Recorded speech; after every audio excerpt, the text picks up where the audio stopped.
Ito pong balita lang tungkol dito sa sinasabing entrapment daw ng ilang mga tao na nahuli ng NBI dahil daw po sa tangkang pangingikil. Okay, siguro po maganda din na tunghayan po lamang natin ano ba ang isinasaad sa batas kapag po natin pinag-uusapan tong entrapment na ito, may mga elemento bang dapat sundin dito at yung entrapment ano ho ang kaiba ano ho ang distinct na pagkakaiba kapag sinabi na hindi naman entrapment yan instigation yan Oo, hindi naman sa amin ang galing yang mga akusasyon ninyo. Kayo nga ang humikayat sa amin na gawin yan. Pwede ba din lamang natin ipaliwanag po ito? Please go ahead. Okay, sapagkat kamakailan naririnig natin yung katagang set-up. Na-set-up ako, set-up. So pero dapat ihiwalay natin o tignan natin ang mga ibang klaseng set-up.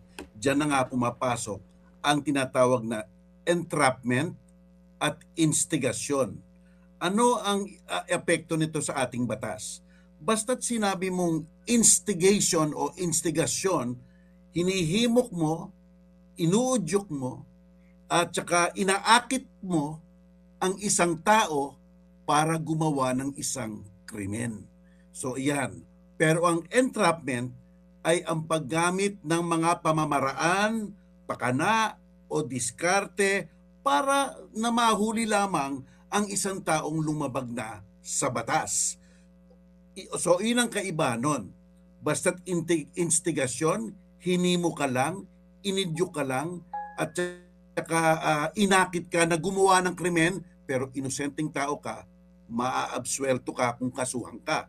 Pero kung ang entrapment, legal yan sapagkat ito ay ang paggamit lamang ng mga pamamaraan, pakana o diskarte para kaagad-agad mahuli yung mga kriminal. So gumagawa diyan ng mga fake money, ganyan o nagpapanggap na bumibili ng halimbawa ng mga marijuana, ganyan, no?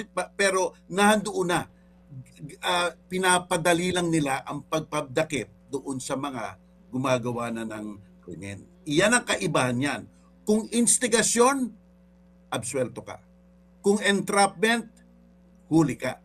Kriminal ka.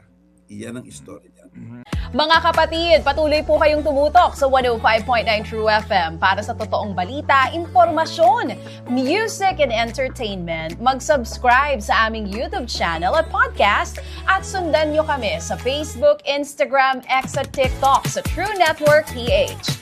Bisitahin din po ang aming official website, truefm.ph. At panoorin din kami sa True TV Signal, Channel 19. Kami po ang 105.9 True FM. Laging true sa'yo, kapatid.